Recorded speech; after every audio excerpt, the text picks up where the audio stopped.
Entre 1989 et 1992, l'histoire s'accélère. L'histoire s'accélère de façon extrêmement étonnante. C'est la chute du mur de Berlin, c'est la fin des régimes communistes en Europe de l'Est, c'est la dislocation de l'URSS, c'est l'enflammement des Balkans. Tout cela crée énormément d'incertitudes. Les Jeux Olympiques doivent avoir lieu à Barcelone, dans un pays évidemment sans grande difficulté géopolitique, mais le monde autour est en feu et en reconstruction.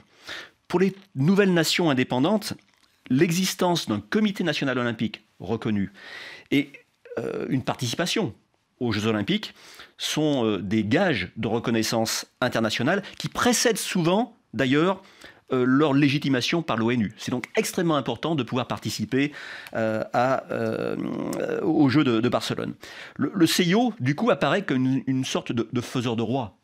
Il anticipe la légitimation internationale. À Barcelone, une même équipe allemande réunit les ex-ennemis de RFA et de RDA. Les athlètes de 12 des 15 anciennes républiques soviétiques sont regroupés dans une équipe unifiée dite de la communauté des États indépendants.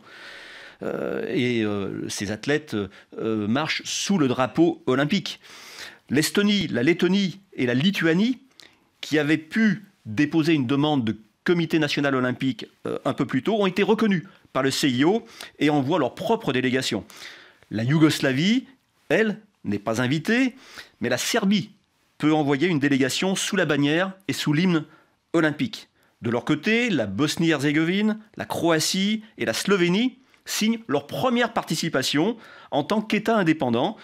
Et si l'on ajoute le retour de l'Afrique du Sud, autorisé en échange de la promesse de mettre fin à la ségrégation raciale dans le sport, et la présence de l'Albanie, ou même de la Namibie, alors on voit bien que ces Jeux de Barcelone apparaissent comme les plus universels de l'histoire des Jeux depuis un siècle.